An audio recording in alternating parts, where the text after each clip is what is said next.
오늘 우리에게 주시는 하나님의 말씀은 신약성경 갈라디아서 1장 11절에서 17절까지입니다. 제가 가진 성경으로 신약성경 302쪽에 있습니다. 갈라디아서 1장 11절로 17절까지의 말씀.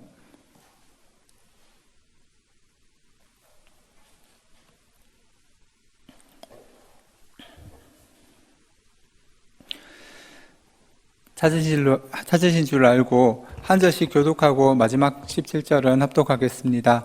하나님의 말씀입니다. 형제들아, 내가 너희에게 알게 하노니 내가 전한 복음은 사람의 뜻을 따라 된 것이 아니니라.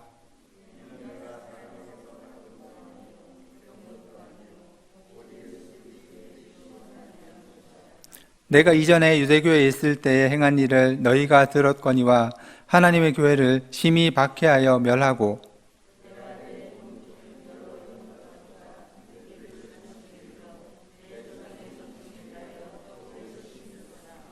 그러나 내 어머니의 태로부터 나를 택정하시고 그의 은혜로 나를 부르시니가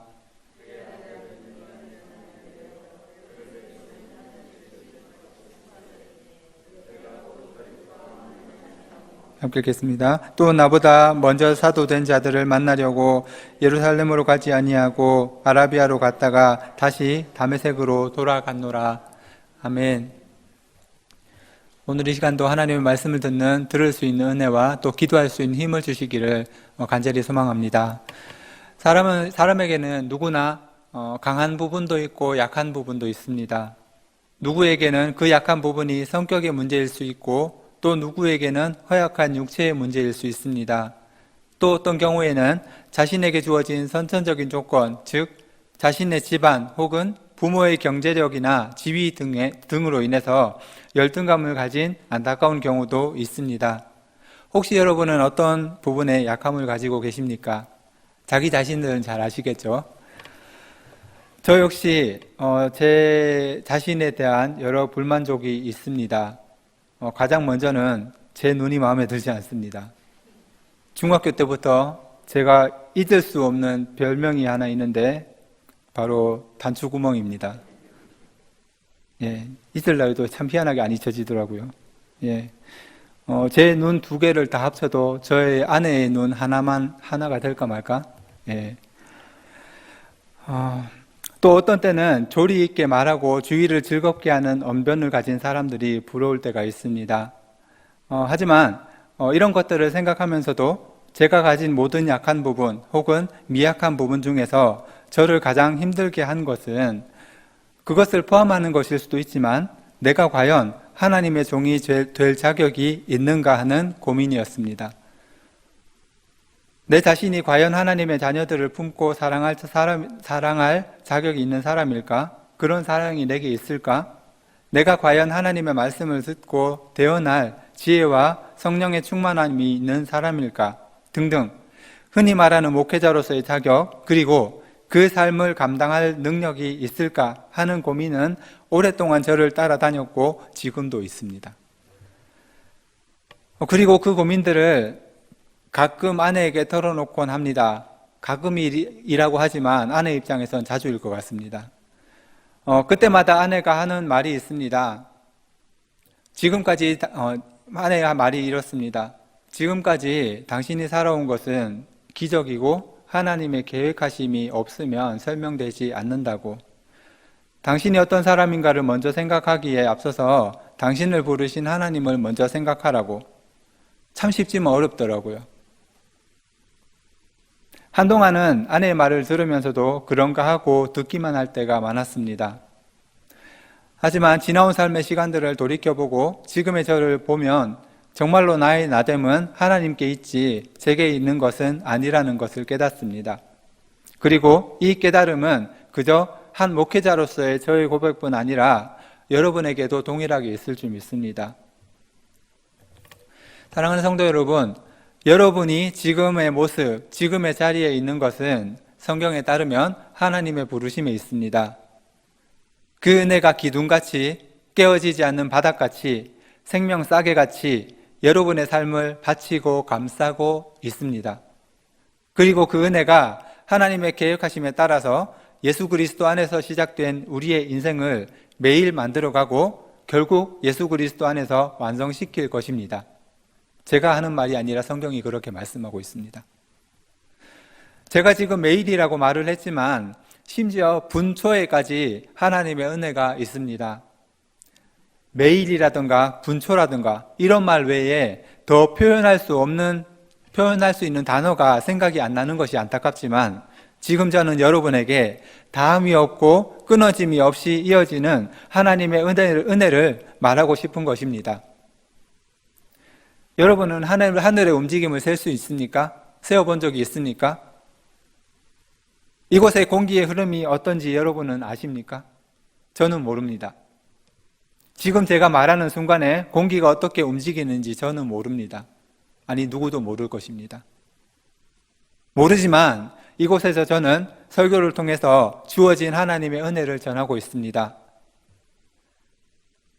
이 정도만 들어도 모르는 것이 사람인데 그보다 많고 크고 높은 하나님의 일하심, 하나님의 은혜를 어떻게 세며 말할 수 있겠습니까? 하물며 그 삶의 현실이 힘들고 괴로움 가운데 있다 할지라도 하나님께서 여러분을 포기한 것이 아니라는 것을 기억하시기 바랍니다. 오늘 말씀에서 사도 바울 역시 우리와 같은 고백을 합니다.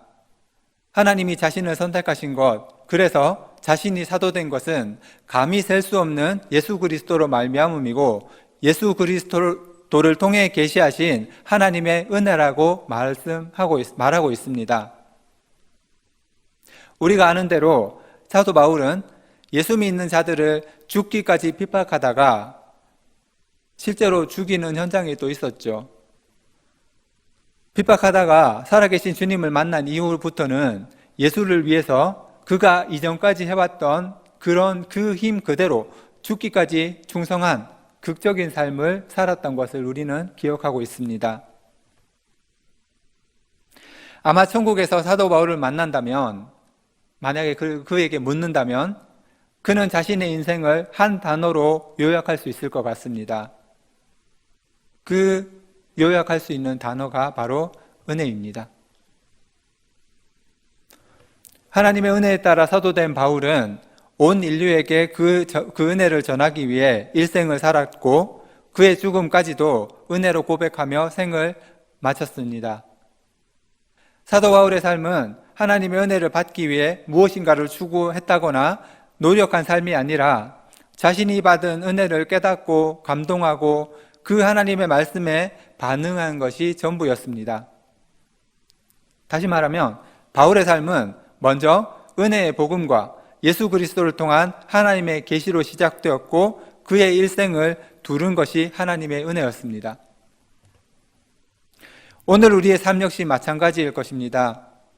저를 비롯한 여러분이 엄청난 선행을 했다거나 탁월한 능력을 발휘해서 뭔가 일을 했다거나 극기에 가까운 고행을 해서 우리가 구원받고 이 자리에서 하나님을 아바 아버지라고 부를 수 있는 것이 아님을 성경은 말하고 있습니다.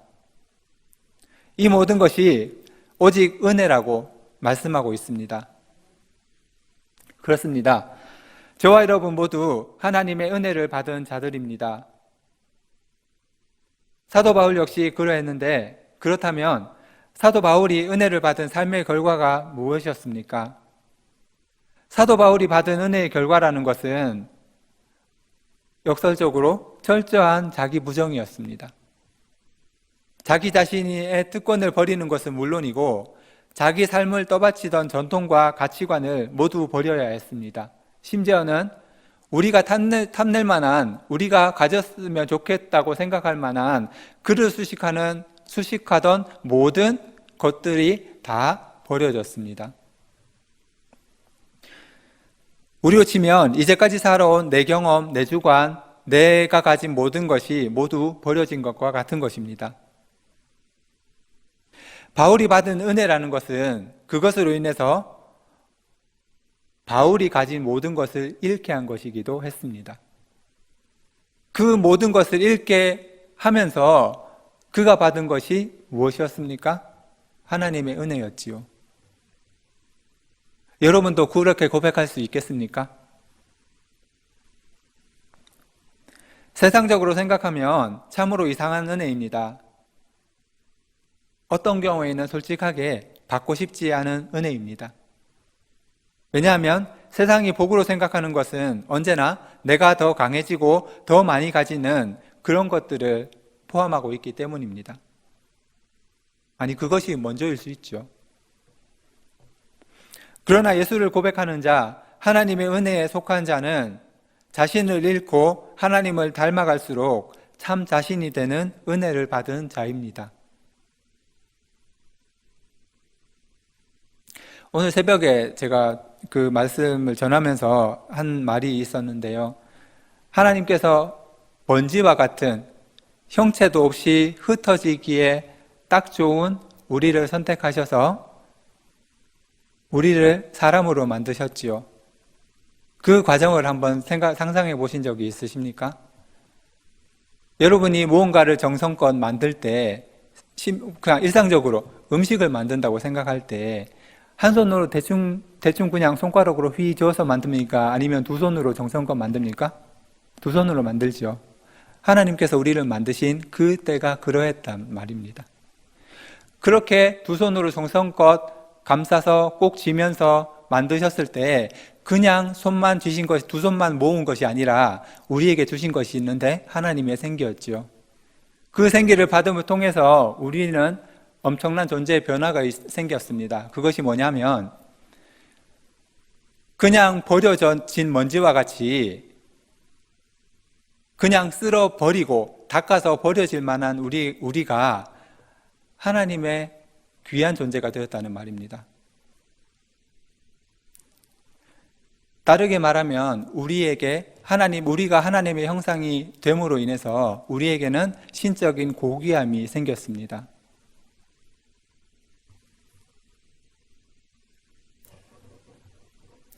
사랑하는 여러분, 여러분의 삶에서 하나님을 가장 높일 수 있는 방법은 역설적으로 우리 모두가 하나님 앞에 낮아지는 것입니다. 모든 것 위에 뛰어나게 하신 하나님을 높일 수 있는 방법은 내가 낮아지는 것, 겸손하는 것 밖에는 없습니다. 하나님의 모든 것으로 우리를 귀하게 만드신 그 하나님 앞에 우리가 하나님을 높일 수 있는 방법이 그거 하나라는 것입니다. 그래서 기도하는 이 시간 여러분의 약함을 하나님에게 고백하고 간구하시는 시간이 되시기를 바랍니다. 갈수록 힘겨워지는 세상살이죠. 내 삶이 그러할 수 있고 내 주위에서 들려지는 소식이 그러할 수 있고 오늘도 우리는 스스로 삶을 마감한 어떤 사람의 이야기를 들었을 것입니다. 그렇게 스스로 무언가를 마감할 수밖에 없도록 만드는 그러한 세상 가운데에서 그 가운데 시름을 가지고 인생의 무게를, 너무 무거운 그 무게를 주님 앞에 밖에 털어놓을 수 없고 하나님의 능력을 간구할 수밖에 없는 우리지만 그 하나님께서 우리를 받아주시는 것을 믿으시기 바랍니다. 연약한 우리 모두는 아침에 웃고 저녁에 울 수 있는 존재입니다. 아니, 집 안에서는 웃으면서 나갔을지라도 문 밖에 나서면 어쩌면 울 수도 있습니다. 특별히 내가 못나서가 아니라 그런 한계를 가진 인간 존재의 특성이 그러하다는 것입니다. 그렇지만 우리의 하나님은 광야에서 또 가나안에서도 언제나 신실하셨던 하나님입니다. 이 시간 우리 모두가 내 자신이 아닌 하나님의 신실하신 은혜, 나의 시작부터 시작된 그 하나님의 은혜, 지금도 나와 함께 하시는 하나님의 은혜를 의지해서 그 은혜에 응답하며 살아갈 수 있는 저와 여러분의 삶이기를 바랍니다. 기도하겠습니다.